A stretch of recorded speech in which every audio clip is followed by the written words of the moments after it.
Hello again, and it's Remy here, and it's the second part of my body transformation project. So, following the first part, the next important question is what is my final goal? How to work out what is your final goal, how to track it, and how to measure your current state. So the easiest and most common way that people use is just your body weight and height in order to calculate what's called BMI. So what is BMI? In general, BMI is a number, a measure that uses your height and weight to help you understand whether you're in a healthy weight range, or either you're underweight or overweight. How it's calculated, you take your mass in kilograms and you divide it by your height in meters squared. In the end, you get a number, and if that number is between 18.5 and 24.9, according to NHS, you're in a healthy weight range.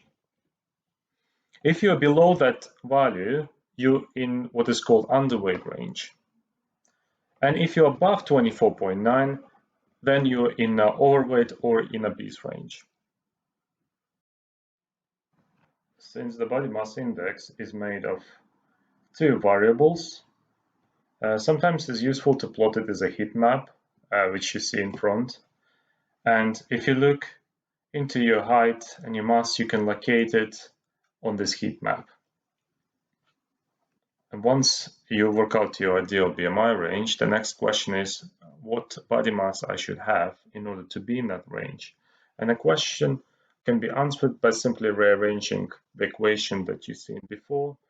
And in that case, ideal mass is equal to ideal BMI multiplied by height in meters and multiplied again by height in meters. You need two variables for BMI. You need your body mass and you need your body height. So the body mass is actually quite easy to measure. All what you need is some scales which you can purchase online. You can purchase them on the street. Just make sure that the reviews are good and that the error is not that high, not more than 1 kilogram.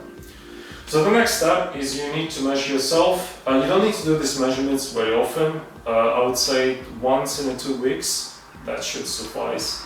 Just make sure you measure yourself at a particular time of the day, maybe in the morning. That's probably the best. So what you do is just go on the scale. So what my scale shows is 88 kilos and 750 grams. Okay, so once you measure your mass, the next step is to measure your height. Most of you probably know your height already. Probably not a bad idea to double check. We just need to use this. The next step is to measure the height. Relatively straightforward. You just stand next to the wall. Just take some pencil and just make a mark on that height. The mark is here.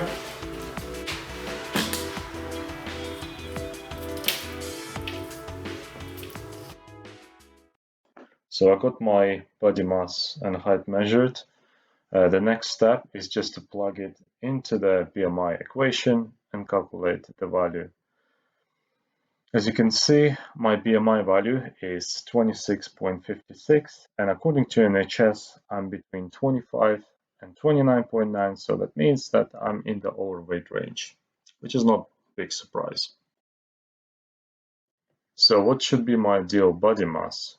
Well, if we take approximately the middle of the range and we would say BMI of 22, according to the inverse calculation, my ideal mass should be 72 kilograms.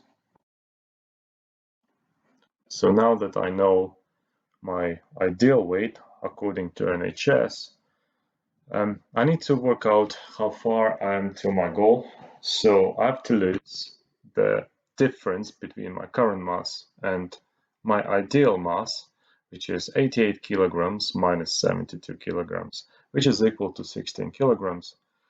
What is the calorie equivalent? Well, if we take an approximation, I will say that 1 kilogram of body fat is equal to 9,000 calories. we multiply 16 kilograms by that number and we get to approximately 144,000 calories. Well, if I plan to burn about 500 calories per day, it will take me 288 days to burn it. Ouch. So now I know how to calculate my BMI, I know how to track it, I know what would be my perfect BMI. The question is, would I follow this method? And the short answer is no. And it's not because the method is extremely bad, it's just because it doesn't work for me. From my previous experience, if I would go to the gym, I would notice that my waist circumference actually goes down, but actual weight increases. So I'm not going to use this method, but I'm not discouraging to use it in case if all your goal is just to lose some extra weight and you're already following a balanced diet that works well for you. In that case, follow BMI, it's not bad, but in some cases it just might not work. And the reason for that, because the BMI doesn't take into account additional factors such as amount of muscle you have. So if you go to the gym and you will start bulking up, actually your mass can go up even if your fat levels go down. So what the ideal metric to use in that case, and the answer is you need to use your fat percentage. And the fat percentage is much more trickier to evaluate than BMI. And how to calculate the fat percentage, I will cover in the next part. See you later.